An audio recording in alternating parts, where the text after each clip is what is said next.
મારું નામ મહેક છે અને મારી ઉંમર 18 વર્ષની છે. હું ગુજરાતના ભવાનીપુર શહેરમાં રહું છું.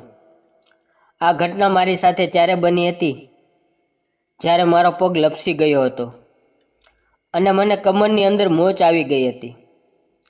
મારા કાકા મારી માલિશ કરવા લાગ્યા અને માલિશ કરતાં કરતાં તેણે મારી સાથે ન કરવાનું કરી નાખ્યું.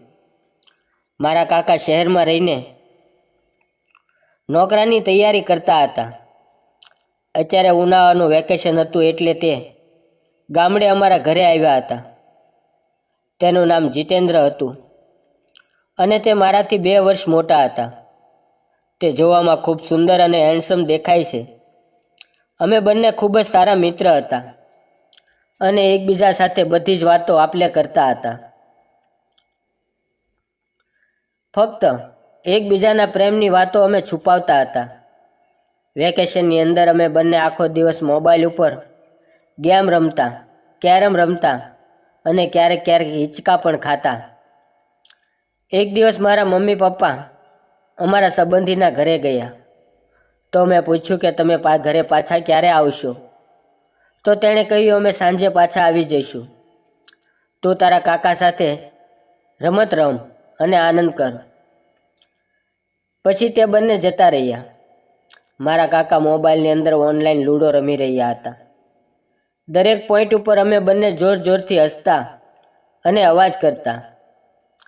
જો મારા કાકાને સારા પોઈન્ટ આવે તો તે મને ભેટી પડતા અને મારે સારા પોઈન્ટ આવે તો હું તેને ભેટી પડતી.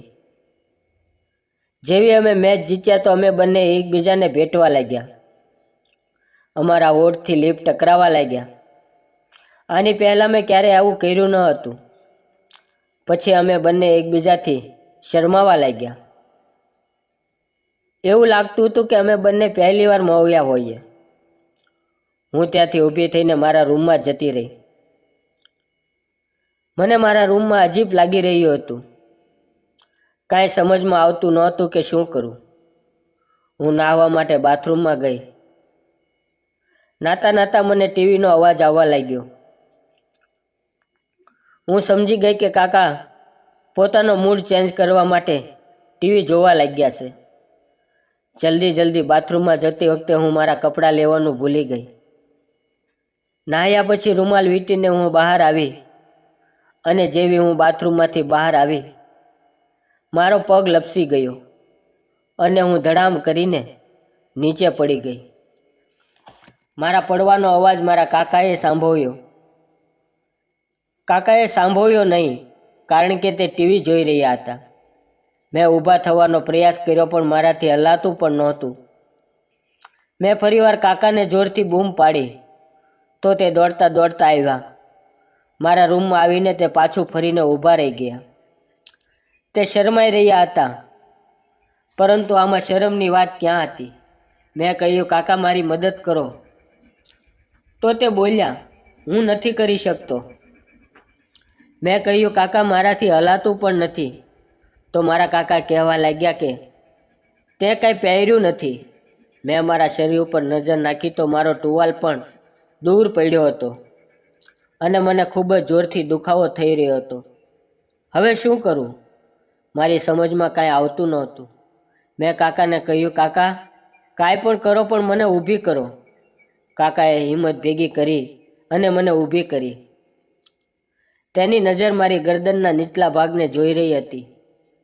કાકાએ પહેલી વાર તો તેના બંને હાથથી મને ઊભી કરી પરંતુ દુખાવાને લીધે હું ધ્રુજી રહી હતી. કાકાએ મારા ઉપર રૂમાલ લપેટ્યો. તેના હાથ પણ ધીમે ધીમે કાપી રહ્યા હતા પરંતુ તેની નજર મારા શરીરને જોઈ રહી હતી. મેં ચાલવાની કોશિશ કરી પણ મારાથી ચલાતું નહોતું.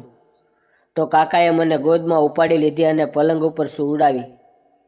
પછી તે દોડીને પપ્પાના રૂમમાં ગયા અને કમર ઉપર લગાવવા માટે ટ્યુબ લઈને આવ્યા. તે પાછા આવીને કહેવા લાગ્યા ચાલ હું તને ક્રીમ લગાવી દઉં.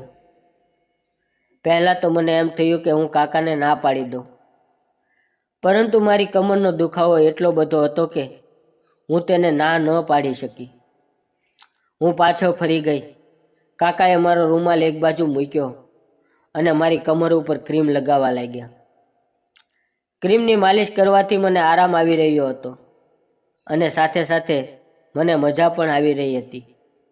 ખબર ન હતી કે મને કયું સુખ મળતું હતું. ત્યાં અચાનક ગાડીનો હોર્ન વાગ્યો. અમે બંને ડરી ગયા. કાકા દોડીને ટીવી જોવા માટે જતા રહ્યા અને હું કબાટમાંથી મારા કપડાં કાઢીને પહેરવા લાગી. મેં જોયું તો રૂમાલ પલળી ગયો હતો. ક્રીમ લગાવવાથી મને ખૂબ જ રાહત થઈ હતી. જેવા મમ્મી પપ્પા અંદર આવ્યા ત્યારે અમે બંને બેસીને ટીવી જોતા નજરે ચડ્યા. હું દોડીને કાકાની પાસે બેસી ગઈ હતી. મમ્મી પૂછવા લાગી કે તમે બંને શું કરો છો? તો કાકાએ કહ્યું, ભાભી, અમે બંને એક સરસ મજાની મૂવી જોઈ રહ્યા છીએ. થોડી વાર બધાએ ટીવી જોઈ અને પછી પોતપોતાના રૂમમાં જતા રહ્યા. બીજે દિવસે સવારે નાસ્તો કરવા માટે ડાઇનિંગ ટેબલ ઉપર બેઠી તો મારા મમ્મીએ કહ્યું કે તું તારા કાકાને બોલાવી લાવ. કહેજે કે નાસ્તો તૈયાર થઈ ગયો છે. થોડી વાર પછી કાકા પણ નીચે આવી ગયા અને નાસ્તો કરવા લાગ્યા.